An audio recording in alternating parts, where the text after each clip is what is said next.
Hi, good afternoon, and thank you for joining me today. I am Sarah Bumgardner, Member Benefits Coordinator here at AFMA, the American Armed Forces Mutual Aid Association, and I am so excited today by our topic we're going to talk about. We are discussing something I don't think gets talked about enough when you're talking about military transition, and that is finding your identity after a military transition. And so in just a minute, I'm going to bring in the wonderful Jennifer Pasquale, and she is going to kind of walk us through what that means. What does identity mean when you're in the military? What does it mean to maybe lose that identity and how to gain that back and to find that? So I'm very, very excited about this conversation. And I'm so happy that everyone here is joining me. I would like to say that if anybody has any comments or questions, please drop that in the comment section. I will be monitoring those. So as I can, I will get to any questions that you might have on this subject. I would love to know too where everybody is who's joining, right? I am right outside of Fort Campbell and I'm here today. Looks like, oh, we've got Lynn here. That's great. So as we get started, if you're a military spouse and you've kind of struggled with a career shift due to frequent PCSing or you have questions about that, again, drop that in the comment box. So I would love to kind of know everybody's perspective. So let's go ahead and bring in our wonderful guest. Hello, Sarah. Hi, Jen. How are you today? I am good. I'm excited to hang out with you today. Me too. So for anyone who's just joining us, our guest today is Jennifer Pasquale. She is the founder of Pride and Grit and a Gallup-certified strength coach. Without me reading your whole resume, Jen, why don't you go ahead and just tell us a little bit about yourself? Sure. Thank you. Thanks again for having me. Happy to have this conversation. It's become kind of one of my favorite conversations. But I am a active duty Army spouse of almost 16 years. So we've been together almost 18. And we are currently living in the DC area. And we have two teenagers and just kind of really loving. We've been in DC almost a year and really loving to get to know all the things that are here. And finding this kind of an awesome place to hang out for a little while and explore a little bit. That's great. I love DC, was stationed there. I was a military spouse as well, only for 11 years though. And DC was my favorite duty station by far. So I hope that you guys are really enjoying that. So we're here to talk about identity, right? And I guess let's just jump into some of the big questions here. The first one I'm going to let's talk about is, what do you think is the biggest hurdle facing military spouses today when they transition out of military life? Well, I mean, I think there's probably a lot. And I think what I've seen as I've worked with the Pride and Grit community and just sort of being in this space for a while now is that it can be a little different depending on kind of when you're transitioning. So I think some of the challenges that may come with an earlier career transition or a non-career, like, 4 or 6 years in, some of the challenges there could feel and look a little bit different than some of the ones you might see with someone who's maybe been, there from the very beginning and goes to 20 or 25 or something like that, where really all they've known both as a couple and as an individual adult is military life. So I think there is some nuance there, but that identity piece, for what I hear come up a lot, is that not for everyone, but for a lot of folks, that identity piece is a surprising challenge that they end up kind of coming up on in that transition that either they didn't expect or didn't expect to the extent that they end up really kind of feeling that loss and that kind of like lack of direction, right? Like trying to figure out who you really are outside of being a service family, not just for yourself, who are you, but then what is the family? Like what changes within the family structure as well that can add a lot of stress to that transition process, which we know is already has some of its own stresses to begin with. So we talk a lot at Pride and Grit about the identity piece because it's what we kept hearing our community really wanted to talk about, needed support with, and definitely struggles in a way they maybe didn't expect. Yeah, that's such a great point, right? Because, as a service member is going through the transition, there's so much paperwork, regardless of, what time period you're leaving the service, maybe 10 years or 20. And that's a wonderful point as well, what you would experience.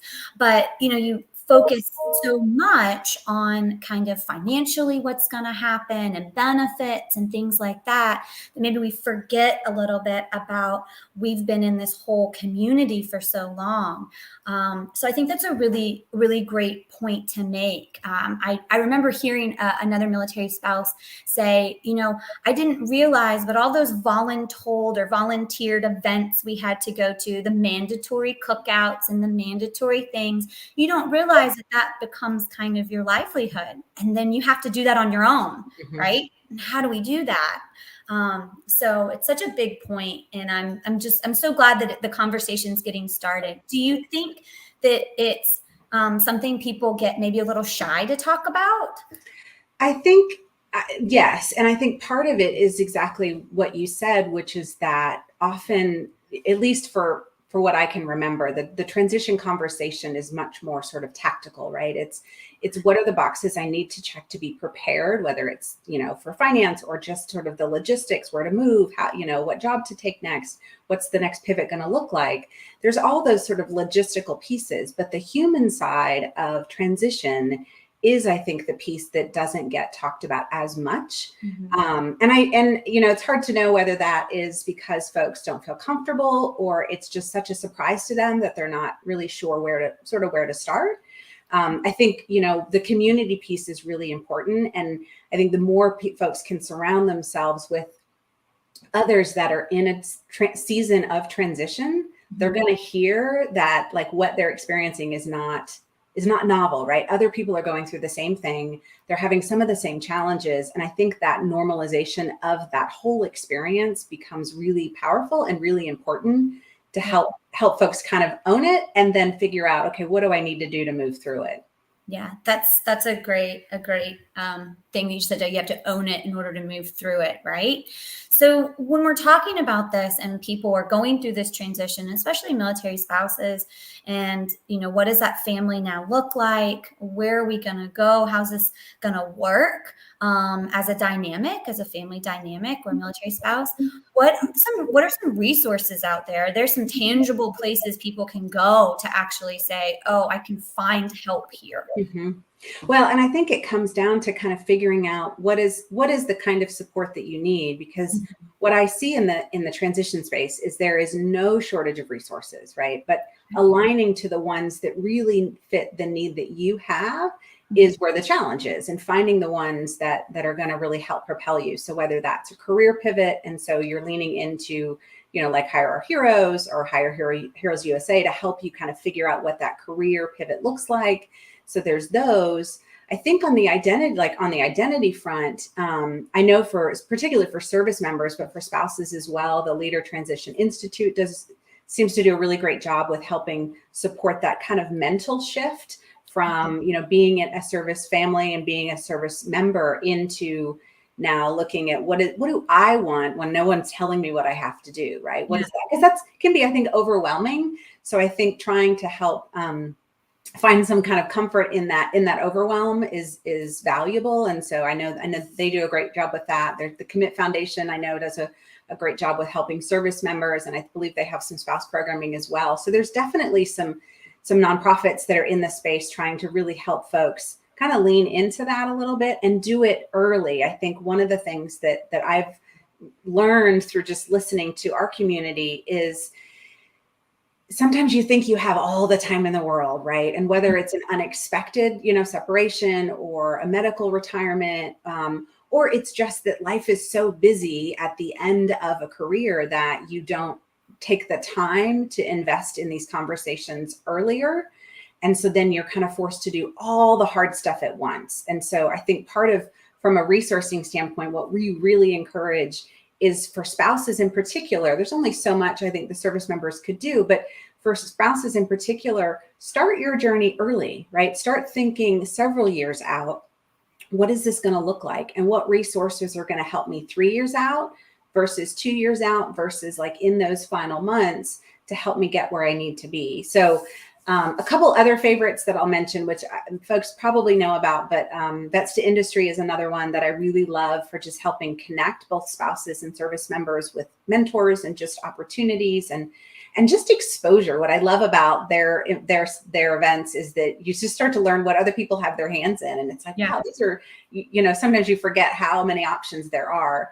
And then I'm a big fan of mentorship programs. So I think one of the other places that folks can start that early work is with getting a mentor, whether it's a spouse or a service member. So using Veterati, using American Corporate Partners, being able to lean into those services to help you just get more information. I think that for a lot of folks, what I've seen is that once they start to understand a little bit more about what's out there for them and start to really refine what they want, then the path becomes a little bit easier, right? It's when it's overwhelming and wide open that it just is harder to take that first step. So I think those mentorship options can really help give folks the tools to do that. Yeah, that's such great advice. And also starting early, right? You mentioned that starting the transition process early in what you want to do, especially as a military spouse. Maybe you've been at home for so long and you want to go into a career. Well, maybe starting 2 or 3 years early and getting certified or going through that so you're ready when that time comes. I think that's really important and something, again, that we don't think about. A lot of times in the military, you're thinking about the now. It's the immediate deployment, the immediate training ops, whatever's happening immediately to the family. But at some point that career will end, right? Inevitably it will end. And so what is that going to look like from a personal perspective, right? Our personal happiness, what brings us happiness and joy. Yeah. So tell me a little bit about kind of how Pride and Grit came about. I'd love to know. And then what they're helping to do in this transition process and that sense of loss. Yeah. So it's, we have our own evolution, just like a lot of other stories, right? So originally Pride and Grit started as just a community I wanted to build to start to kind of pull back the curtain on what I was seeing among my peers was this kind of cumulative impact of service. Mm-hmm. The idea that, it's not the first or second PCS, it's the 9th or the 10th or the 15th that really just start to become that heavy weight that we kind of struggle under. And what I was seeing in my peers, as I was going through a miscarriage, and I realized that I wasn't kind of leaning on others because I felt like, oh, I'm supposed to be like mentoring others. I'm supposed to be helping others. I've been doing this forever. And so I wasn't taking the time to be that mentored person and be that helped person. Mm-hmm. And I realized my peers weren't either. There wasn't a lot of that honest communication. And so I really wanted a space where folks felt safe and supported to just say, I love this life. I love my service member, but I'm tired and I'm having a hard time. And I want a place where it's okay to say those things and it not be perceived as not supportive or, not on the team, right? Like it's okay to say what's true and still be on the team. So that was where Pride and Grit started. And then what started to happen over time as we kind of brought more and more people into the community is we recognized that in this seasoned spouse pocket, which is sort of the pocket I lived in or I am in, there wasn't a lot of support there because there were a lot of new spouse programs or programs for spouses of deployed service members, but there wasn't a lot to really help the folks that were at the end of service and didn't have a community. And so that was how we sort of ended up in that specific space. And then transition sort of was this, additional layer because we realized, oh, you know what, there's also not a lot of support for spouses as they're going through transition. They need their own community. They need their own resources. And so, that's the space we wanted to be in. And it's been a lot of fun to be able to be in that space and to be able to help folks who, have said, there's nobody kind of doing that work. There's no one really hyper focused on what our needs are. And I think unfortunately, what had happened, I think, over decades is this concept that, if you've done this forever, well, you know where to find the resources and you know how to do it and you've got it all figured out. And the reality is none of us, I don't care how long you've done this, right? You don't have it all figured out. We all have our own kind of ways of coping and dealing with it. But there was still a need among this audience to feel that, kind of someone to wrap their arms around them and just kind of help usher them through that next season. So it's been really just a joy for me to be able to kind of help that space and help bring some of those people together and continue to offer, more and more things to help them dig in. You'd mentioned at the intro, the strengths coaching, which became a piece that I wanted to bring in, because for me, when I was really kind of lost from an identity standpoint, that was the thing that really pulled back the curtain for me on who I was, what I wanted, how I was going to get there. Doing that work was how I got there. And so wanting to bring that into the spouse space as a tool and as a resource felt like important work for me to do. And so we're now integrating that piece as well. So it's a lot of fun. Yeah, I love that. Well, and it sounds like you're very passionate about it, right? A little bit.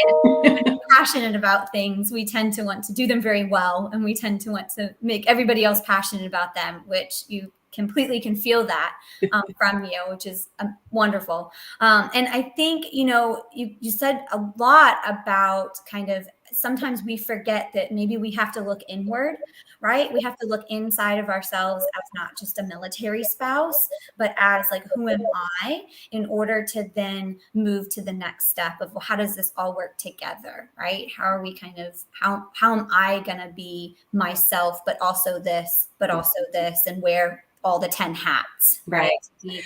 Well, the other thing I was thinking about when you were talking earlier is one of the things we've sort of uncovered or not uncovered, but we've noticed in our community that was really unexpected is not just the spouse's identity, right? And kind of the challenge with that, but it's also kind of the identity of the marriage. What happens to the marriage if, when those stresses are hard, and what happens when now the roles, there may be some role changes that are going to happen at the end of service. And so what does that look like? And how does a couple navigate that?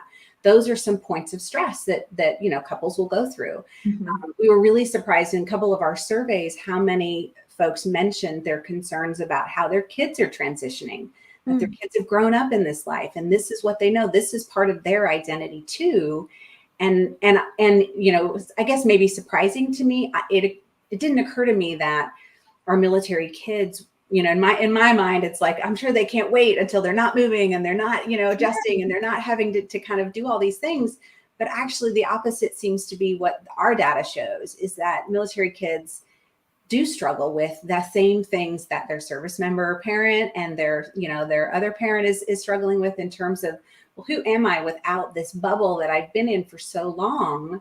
Right. What does that look like for me? And so those were really interesting things that I did not expect to find as we were talking to, our audience and understanding what do they need? And it's not just support for themselves. It's really support for their entire family in different ways. Yeah, that's such a great point. And yeah, sometimes you forget about, the kids, right? Just like you said, that they will love to not move around, but similar to the mandatory picnics that they've always had to go to, or the almost, you plug in to the community and you show up as the new kid, and everybody's been the new kid 100 times. So they're like, oh yeah, come join me. Like, yeah, you're the new kid. Come on. Like, you'll be here for 2 years and then we'll move on, right, or whatever. So that's something that I had not thought about either until you just said it. It's kind of how that looks like. So it's such an important conversation. And I do feel like you don't hear it, or maybe we're hearing it more often now, because people are realizing that identity piece leads to a lot of other things. It leads to the happiness of the service member. It leads to, the happiness of the family. It leads to mental health, right? We talk about mental health. So it's a really important conversation. I'm so glad Pride and Grit is doing this. And you're bringing in kind of the strength coach and mentorship. If somebody, and this is kind of maybe if somebody's looking for, a mentor, because sometimes that can be hard, right? To find where could they go to say, I need help and I need a mentor. Could they come to Pride and Grit and say, I need that? Or, so I think I think it sort of depends on what season they're in and what they're looking for. Mm-hmm. I think, the ACP that I mentioned is I think a great place. And I think it kind of depends on what kind of mentorship, right? If you're looking for sort of life mentorship, then I'm a huge fan of coaches, because that's what really helped me move from one space to the next, and kind of help me kind of get out of my funk that I was in, and start to really kind of own who I was and what I wanted a little bit better. Without a coach, I don't know if I would have gotten there. So I think, coaches, I think, mental health professionals, certainly, from therapy standpoint, I think that's always a great way to just be able to bounce off someone else what you're feeling, have it validated, understand how normal it is to feel some of the things that you're going through. I mean, it's not so much a mentorship role, but I think it can have a really powerful impact on your ability to kind of get where you want to get the quickest. I think it can be kind of an efficient way to do it. But I think, from a mentorship standpoint, I have not a lot, but I have a handful of people that are just people I have connected with over the years. And I feel like they sort of serve as these unspoken mentors, if you will, right? The people that you lean on, and not necessarily because they always have it all figured out, right?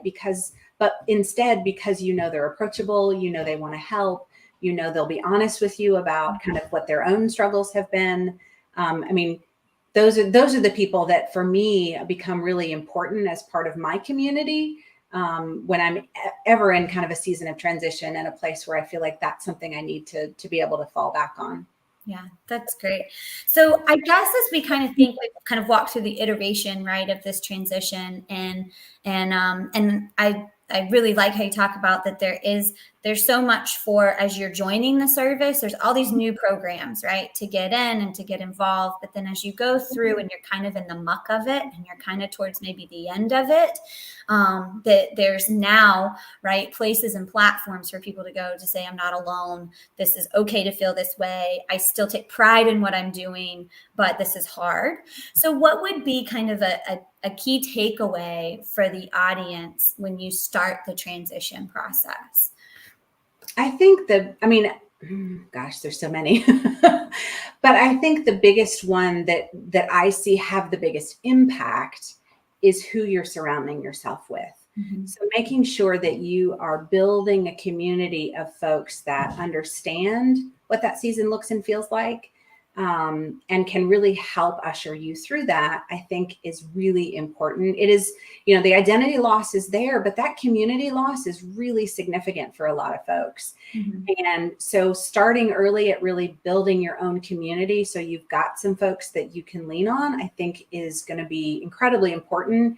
And from that, you'll get these ideas about where to go for this or for that.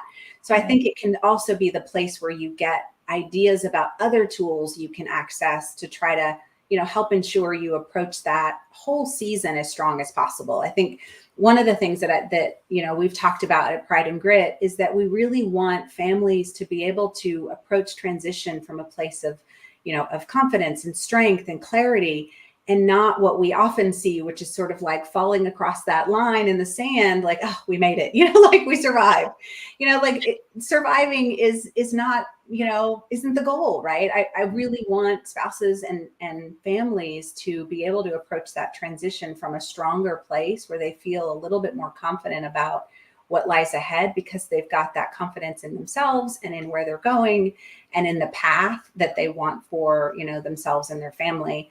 And so I think surrounding yourself with folks who understand what that looks like and how hard that can be is a great first step. And then it's just asking for help, right? It is the thing that is the hardest to do. It is, and yet it's frustratingly hard, right? Because there's so many people that want to help, and the more you raise your hand, the easier it gets. Like, I didn't ask for help when I was going through, my loss, because I just didn't know how to be that helped person. I've definitely learned how to raise my hand now, and I've never regretted raising my hand. I've definitely regretted not raising my hand.